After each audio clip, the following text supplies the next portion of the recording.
ఈరోజు చాలా శుభదినం. హిందువులందరికీ కూడా పవిత్రమైనటువంటి మాసం. మనకందరికీ కూడా ఈ కార్తీక సోమవారాలు అన్ని గ్రామాల్లో కూడా మనం చాలా పురాతన కాలం నుంచి కూడా హైందవులైన మనందరం కూడా జరుపుకునేటువంటి ఒక సాంప్రదాయం మనందరికీ ఉంది. మనందరం కూడా ఈనాడు సమాజంలో పెను మార్పుల వల్ల మరి కుటుంబాలన్నీ కూడా చాలా చిన్న చిన్న కుటుంబాలు అయిపోయాయి. చాలా వరకు కూడా ముఖ్యంగా పెద్ద పెద్ద టౌన్లలో అయితే కుటుంబానికి ఇద్దరు మాత్రమే కుటుంబంలో ఉంటున్నారు చిన్నపిల్లలు. ఒకప్పుడు మనమంతా కూడా కలిసికట్టుగా అంతా కూడా కుటుంబాలు ఉండేటి. 10-15 మంది ప్రతి కుటుంబంలో ఉండేవాళ్ళు. ఆప్యాయంగా ఉండేటువంటి మన చిన్న రోజులన్నీ కూడా మరి అలాంటి సంస్కృతి సాంప్రదాయాలు మళ్ళీ మనందరికీ ఉండాలి అంటే మనమంతా కూడా కుటుంబ వ్యవస్థ మనందరికీ పటిష్టంగా ఉండాలి. కుటుంబ వ్యవస్థ పటిష్టంగా ఉండాలి అంటే మనమంతా కూడా పండుగలు కానీ మన పూర్వీకులు ఏర్పరిచినటువంటి ఈ పండుగలను మనం ఖచ్చితంగా చేసుకోవాలంటే మనందరం ఇప్పుడు ఎలా ఉంటుందంటే మనం టౌన్లలో ఎక్కడున్నా కూడా ఇంట్లో నలుగురు ఉంటే 4 మొబైల్ ఫోన్లు ఉంటాయి. ఎవరు మొబైల్ ఫోన్లో వాళ్ళు చూసుకుంటూ ఉంటారు. వీటిలో అందరూ కూడా కలిసి మాట్లాడుకునే పరిస్థితులు కూడా లేనటువంటి విషయం.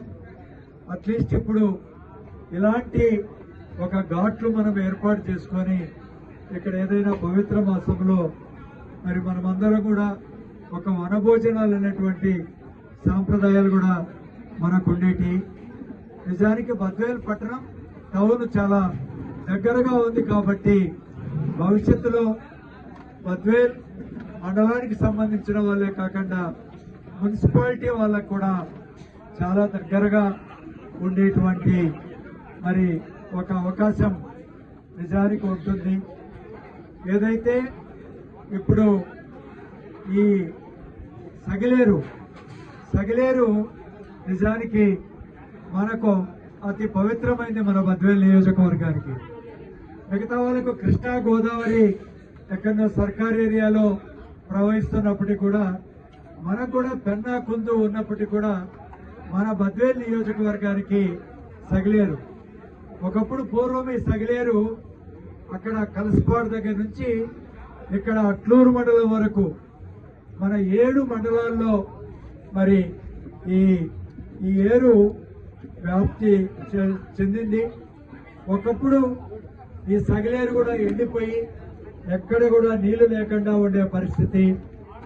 తర్వాత మనకు బ్రహ్మసాగర్ ఈ రిజర్వాయర్ వచ్చిన తర్వాత ఈ సగిలేరు ఖచ్చితంగా పారాలి అనేది మనందరి ఉద్దేశం. ముఖ్యంగా మనం ఈ సగిలేరు మీద ఇంకా అక్కడక్కడ ఆనకట్టలు కూడా కట్టాలనే ఒక ప్రపోజల్ ఉంది. కొన్ని కట్టాం. భవిష్యత్తులో కూడా మరింత కూడా ఈ సగిలేరు మీద ఇది ఒక జీవనదిగా ఉండాలి. ఈ నదిలో ఉండే నీళ్లను కూడా మనం కలుషితం చేయకుండా కాపాడుకోవాలి మనందరం కూడా. దీంట్లో చేపలు కానీ మిగతా ఏదైనా కూడా మిగతా మరి అన్నీ కూడా జీవులన్నీ కూడా ఉండేటట్టుగా మనమందరం కూడా పాటుపడాలి. ఖచ్చితంగా ఈ విషయంలో ఈ వాతావరణాన్ని ఇక్కడ ఉండేటువంటి దీన్ని చేయడానికి పోర్రెడ్డి గారు వాళ్ళ సోదరులు వాళ్ళు కూడా ప్రత్యేకమైనటువంటి శ్రద్ధ తీసుకొని వాళ్ళు వ్యయ ప్రయాసాలకు కూడా మరి లోనయ్యి వాళ్ళు ధనం కూడా ఖర్చు పెట్టి ఒక మంచి వాతావరణాన్ని ఇక్కడ కలగజేసినారు. కాబట్టి మనందరం కూడా వారికి సందర్భంగా ప్రత్యేకంగా వైఎస్ఆర్ కాంగ్రెస్ పార్టీ తరఫున మన నాయకుల తరఫున వారి ముగ్గురు అన్నదమ్ములకు అదేవిధంగా వారి కుటుంబ సభ్యులకు మనం మరి మన కృతజ్ఞతలు వారికి తెలియజేస్తున్నాం. ఇప్పుడే చాలా చెట్లు కూడా నాటాం. ఇక్కడంతా కూడా ఒక పార్కు, మిగతా చెట్లు, ఎండాకాలంలో కూడా ఒక మంచి ఆహ్లాదకరమైనటువంటి వాతావరణం మనం కలగజేసుకోవాలి.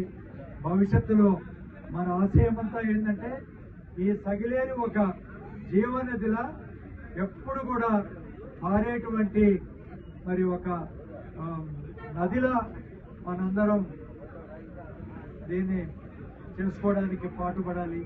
కాబట్టి ఈ సందర్భంగా పోలిరెడ్డి గారి కుటుంబ సభ్యులకు, మిగతా వారి శ్రేయోభిలాషులకు, మరి ఈ కార్యక్రమంలో పాల్గొన్నటువంటి అనేక మంది వైఎస్ఆర్ కాంగ్రెస్ పార్టీ ప్రముఖులందరికీ కూడా పేరు పేరున మరి ధన్యవాదాలు తెలియజేసుకుంటూ, మరి నాకు ప్రత్యేకంగా మరి అవకాశం కలిగించి నన్ను దీంట్లో ఈ కార్యక్రమంలో పాల్గొనడానికి అవకాశం కలిగించినటువంటి మీ అందరికీ పేరు పేరున ధన్యవాదాలు తెలియజేసుకుంటూ విరమించుకుంటున్నాను.